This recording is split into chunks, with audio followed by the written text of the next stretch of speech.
Lo so, lo so, non c'è bisogno che me lo dite, questo video sta uscendo tardi, però ho voluto aspettare. Aspettare in primis perché gran parte della partita l'ho vista male, perché ero in treno, il segnale andava e veniva e perché diciamo che il Cagliari non è che abbia proprio giocato questa partita e mi rattrista vedere questo Cagliari così. Ciò che temevo si sta concretizzando. Temevo che Ranieri potesse essere soltanto un parafulmine d'oro e così è, o meglio, così è quello che sta accadendo. Nel senso, il Cagliari non ha cambiato modo di essere. Sicuramente Ranieri ha dato una mentalità diversa alla squadra, però la solfa più o meno non è cambiata. Il Cagliari sostanzialmente è rimasto il vecchio Cagliari. Quindi eh, ciò che dicevo tempo fa, nel senso, sicuramente Liverani aveva la sua parte di colpe, ma adesso tutti quelli che criticavano Liverani e pensavano che con Ranieri sarebbe scesa la manna dal cielo e tutto si sarebbe risolto, secondo me dovrebbero chiedere scusa a Liverani.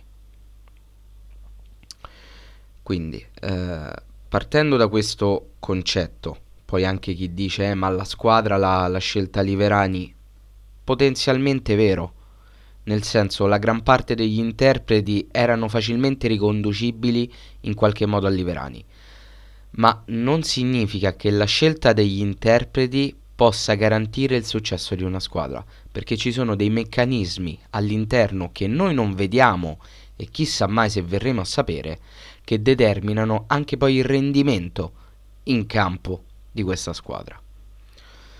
Io continuo a credere che la rosa del Cagliari possa essere all'altezza perlomeno di affrontare i playoff. Perché presa a livello di singoli, presa a livello di caratteristiche, penso che il Cagliari sia seconda veramente a pochissime squadre nel campionato di Serie B. Ma nulla toglie al fatto che per andare a giocare discretamente e degnamente un campionato, tu devi essere in primis squadra e in secundis avere un atteggiamento, avere una capacità mentale, cosa che il Cagliari in queste partite sta dimostrando di non avere, anche con una persona in panchina come Ranieri. Perdonatemi.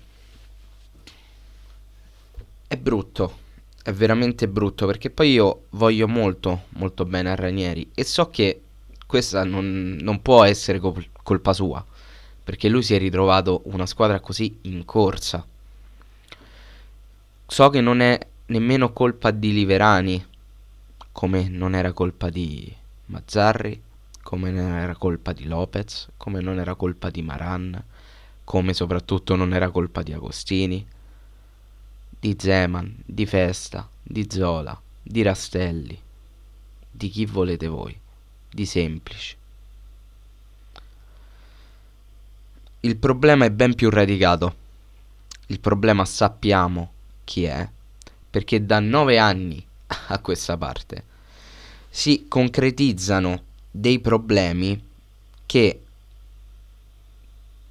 non dovrebbero concretizzarsi, nel senso, parliamo, si dà quasi sempre la colpa al mister ed è giusto che sia così perché anche se in campo scendono i giocatori, gli schieramenti li decide il mister ed è la persona che si va a incolpare per non incolpare 25 elementi della rosa. Ecco, cos'è che si recrimina da anni ai mister a Cagliari? I cambi tardivi, l'assenza di gioco, questo, quell'altro, di tutto e di più.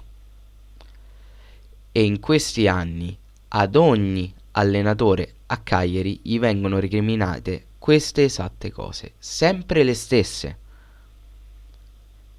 a ogni mister che arriva. E dopo 9 anni, ma non vi è dubbio che la colpa non è dell'allenatore, non mi stuferò mai di dirlo.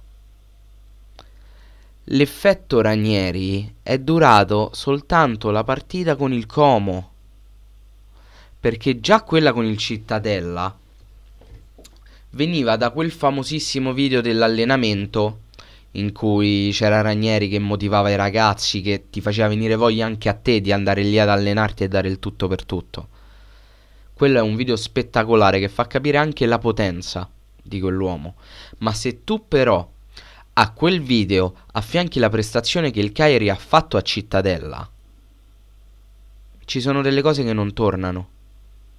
E dubito fortemente che sia derivato da Ranieri. Perché il mister è una grande persona, è un signore con la S maiuscola.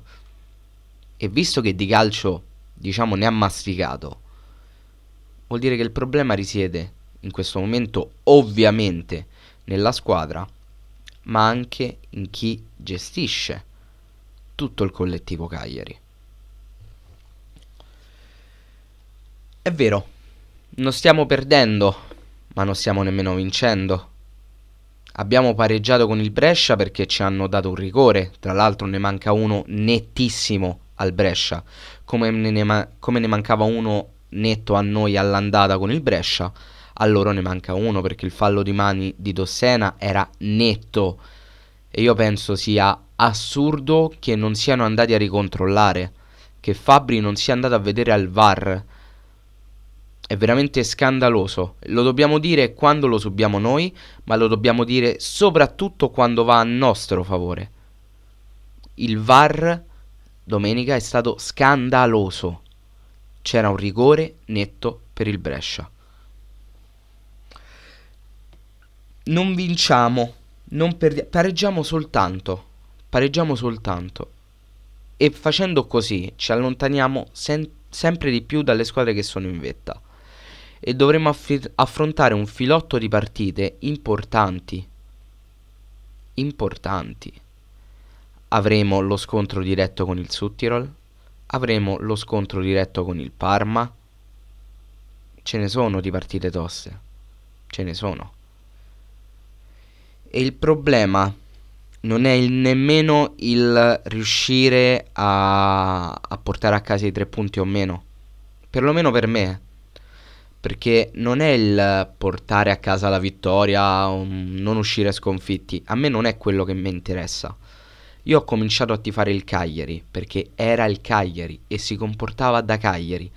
Una squadra piccola che sapeva quali erano i suoi difetti, sapeva quali erano i suoi limiti, ma andava in campo e cercava di superarli. Andava in campo contro le grandi e faceva in modo di fargli capire che noi non eravamo lì per cazzeggiare e che non eravamo lì per essere le vittime sacrificali di nessuno. Scendevano in campo e davano l'anima.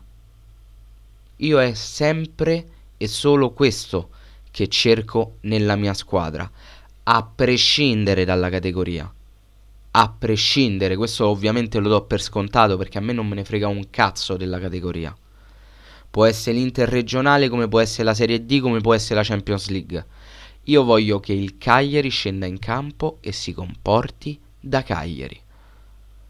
Se fanno questo io sono contento e sono fiero di aver visto e supportato la mia squadra. Ma adesso come adesso, perché noi dovremmo ostinarci a seguire e a supportare questo Cagliari? Perché c'è Ranieri in panchina? Per la persona, Claudio Ranieri, io lo farei milioni di volte.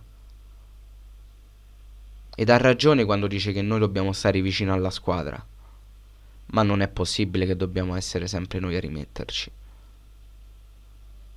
Non si può fare. Non si può fare. Non stiamo ottenendo nulla in cambio.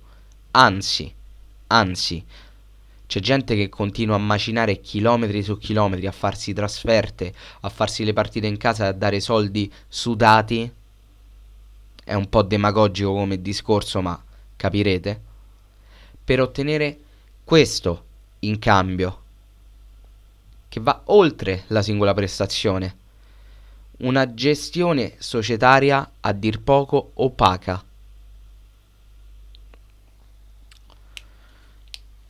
Non so che dirvi, ragazzi. Non so che dirvi perché più uno vuole cercare di parlare della partita, più il Cagliari fa in modo di non parlarne perché tanto non si gioca, la squadra scende in campo ma non si gioca, e incominci a capire che in realtà il problema del campo è solo la punta dell'iceberg. Non lo so ragazzi, sono curioso di sapere voi cosa ne pensate. Ho superato addirittura i 10 minuti di video. Fatemelo sapere qua sotto nei commenti. E detto questo, noi ci becchiamo in un prossimo video. Anzi, ci becchiamo mercoledì con la terza puntata di Bye con ospite Pietro. Belli.